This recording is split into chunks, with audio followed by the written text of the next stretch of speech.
Magandang gabi po sa lahat, Luzon, Visayas, Mindanao. Tayo nagbabalik dito sa aking YouTube channel sa Soriano TV 29 po para mag-discuss ng another coins na ating collection po. Ayan. Magandang gabi po, Luzon, Visayas, Mindanao, mga lalo-lalo ng ating mga kolektor. At ang aking mga subscriber po, thank you so much po sa lahat. Doon naman po sa hindi pa nakapag-subscribe at gusto ng mga ganitong topic po, pwede mo makisuyo, pakipindot naman po ang ating notification bell para ma-update po kayo doon sa mga latest ko pang gagawin mga video po about coins ang ating pinag-usapan dito. Ayan po. At ang ating mga kolektor ng Pilipinas, sa ating mga vlogger ay nag-aaway-away na rito sa atin. Ayan po.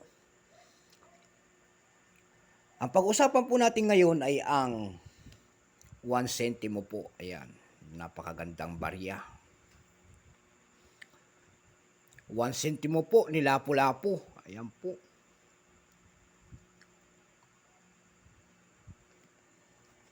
Lapu-Lapu.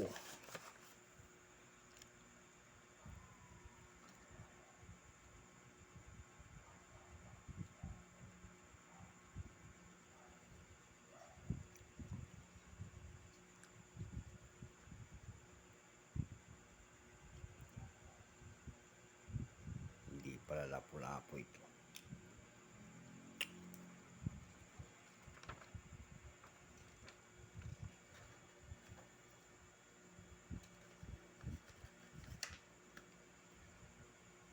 Ayan, tayo muna'y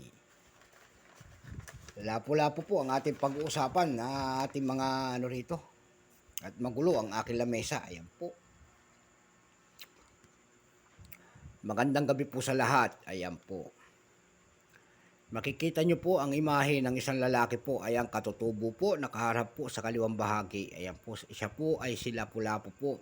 Ang kanyang pangalan sa kanyang ilalim ng kanyang baba. At ang years naman na 1988 po. At ang Republika ng Pilipinas paikot. Ayan po, pagkatalikod po natin. Ayan po ang ating makikita. 1 sentimo po. Ayan. Bago natin simulan talakayan, kilalanin muna natin siya. Issue, Philippines po. Siyempre. Period, Republic, 1946, up to date po. Type, standard circulation coins po. Years, 1983 hanggang 1993. Value, 1 centimo po. Currency, piso, 1967, up to date po. Composition po nito ay aluminum. Meron pong bigat po itong 0.7 grams. May haba po itong 15.5 mm po. Ayan. Shape, round. Siyempre, orientation, middle alignment po. Demonetize na po ito noong January 2, 1998. Number, N-2464. Reference number, KM-238. Ayan po. 35% po ang ginawa nito. Ayan po. Sa bariyang ito, 35%. Kung ilang mintage naman po, ito po ay 26,861 piraso lamang. Ayan po. Meron na po siyang selling price doon sa ating numista.com kung tawagin ng ating mga kolektor. Ang kanyang very fine, 12 pesos. Extra fine, 40. Almost uncirculated, 19. And yung uncirculated po nito ay 53 pesos. Dumako tayo doon sa ating mga ebay.com po para magtingin ng kanyang mga presyo. Ayan po. Doon po sa ebay.com po, may nakita na tayo nagbebenta nito ng $2.25. Mayroon na rin 333 pesos. Ayan po, may 246 pesos po. Doon naman po sa carousel.com po, may nagbebenta nito ng 48 pesos per piece.